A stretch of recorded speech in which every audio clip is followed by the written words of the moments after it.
Picture this. Deep in the Amazon rainforest, air's thick, hot, and heavy with humidity. The ground is a tangled mess of vines and roots.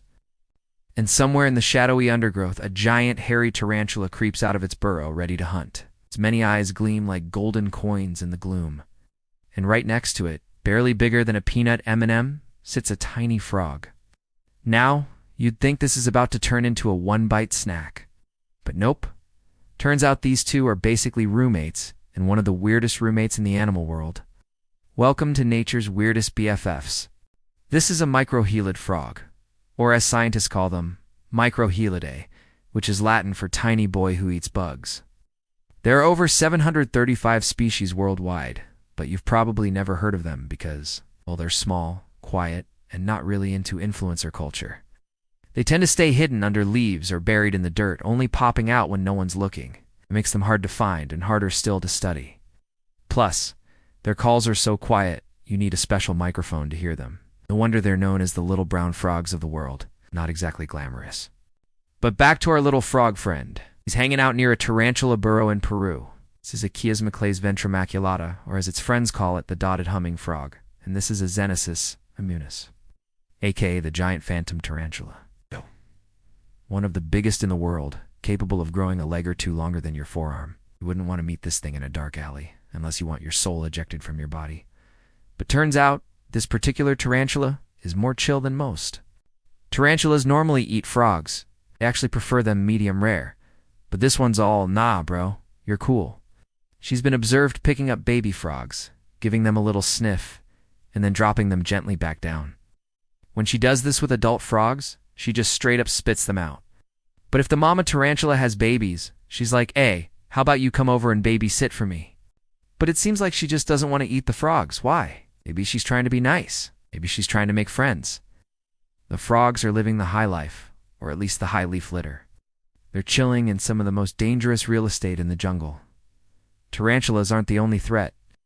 There are birds, snakes, lizards, and even other frogs, who would happily gobble them up if given the chance.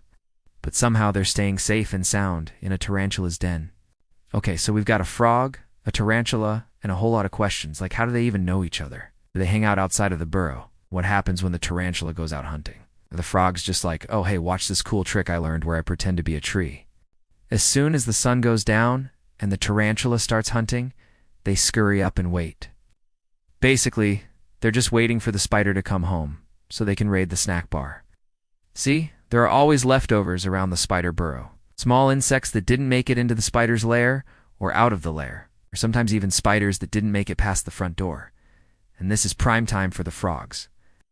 All they have to do is hop over, grab a bite, and hope the tarantula doesn't change its mind.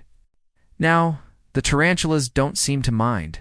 They're perfectly happy letting the frogs raid their fridge, maybe because they like having some company. After all, spiders can be pretty lonely. They often live alone, and when they do hang out with other spiders, it's usually to mate or fight over food.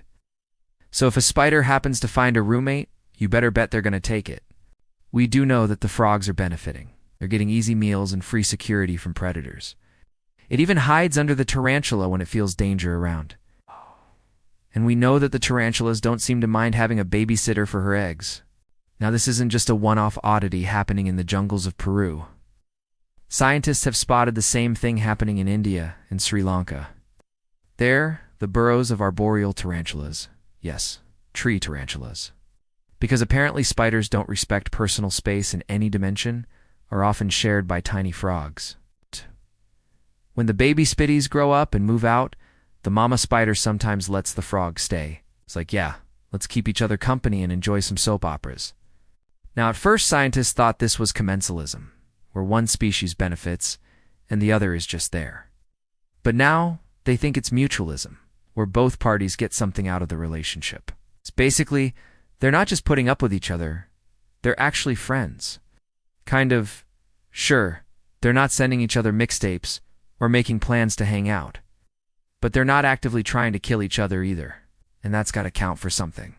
Sure, this isn't the cutest friendship the animal world has ever seen, but it's certainly one of the weirdest.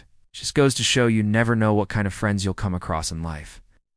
This whole frog and spider buddy comedy thing has popped up in multiple continents and across totally different species. which means evolution basically said, yeah, let's run that collab again. If you like this story, hop on that like button, weave yourself into the subscribe web, and I'll see you in the next episode.